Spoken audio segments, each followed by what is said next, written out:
GT4க்கான முதல் promo release பண்ணிட்டாங்கங்க.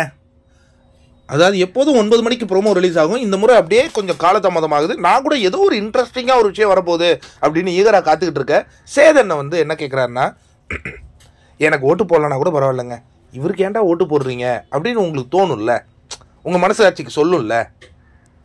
அந்த மாதிரி யாராவது இருக்காங்களா? ஐயோ இருக்காங்க சார் அப்படின்னு தீபக் எழுந்து, எனக்கு ஓட்டு போடலாம் கூட நான் வருத்தப்படல சார். ராணுவ என்ன பண்ணுறான்னு அவனுக்கு யோக போகமாக ஓட்டு போடுறாங்கன்னே தெரில சார். எனக்கு உண்மையாக புரியல சார் அது அப்படின்னு ஒன்று அன்ஷிதாவும் தீபக் அண்ணன் சொன்னதையே சொல்ல அந்த இடம் வந்து ஒரு கலகலப்பாகுது. ஏன்னா ராணுவ பற்றி யாராவது ஏதாவது சொன்னால் எல்லாரும் சிரிக்கிறாங்க, கலகலப்பாகிறாங்க. ஆனால் ராணுவுக்கு வாக்குகள் விழுந்துக்கிட்டே இருக்குது. அந்த சூட்சமும் எனக்கும் தெரியல. அதற்கு அடுத்ததாக ஜாக்லின் எழுந்திருக்கிறாங்க. ப்ரோமோலேயே இவ்வளோ பேசுகிறாங்க. என்ன பேசுகிறாங்கன்னா, சார் எனக்கு ஓட்டு போடுறாங்களோ இல்லையோ, அந்த விஷால்னு ஒருத்தர் இருக்கார் சார், இங்கே அவருக்கு ஏன் சார் ஓட்டு போடுறாங்க எனக்கு புரியவே இல்லை சார். அவர் கேமே ஆட மாட்டாரு, அவர் ஒரு சேஃப் கேம் ஆடுறாரு.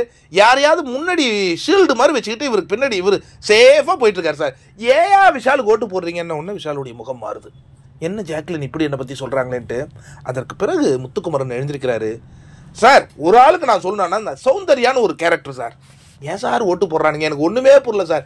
நான்லாம் கலரி கலையெல்லாம் கற்றுக்கிட்டு அப்படி பண்ணுறேன் சார், பல விஷயங்கள் பண்ணுறேன், பேசுகிறேன். ஆனால் அந்த பொண்ணு என்ன பண்ணுதுன்னே தெரியலையே சார்.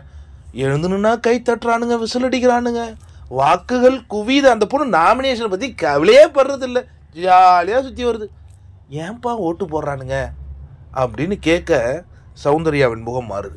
என்ன முத்துவை பற்றி நம்ம இப்போ தான் கொஞ்ச நாள் நல்ல விஷயமா பேசிக்கிட்டு இருந்தோம், இப்படி அவன் மனசுக்குள்ளே என்னை பற்றி நினச்சிருக்கானா அப்படின்னு நினச்சிக்கிட்டு அவங்க உட்காந்துருக்காங்க. இந்த காட்சிகள்லாம் நம்ம பார்க்கும்போது பரபரப்பான ஒரு விஷயமாக தான் இந்த இடம் இருக்க போகுது. ஏன்னா எனக்கு ஓட்டு போடுங்கன்னு சொல்கிறது வேற, எனக்கு ஓட்டு போடலனாலும் பரவாயில்ல, இவனுக்கு ஓட்டு ஏன் போடுறீங்கங்கும்போது அதை கேட்கும் அந்த போட்டியாளர்களுக்கு உண்மையாகவே வலி ஏற்படும்.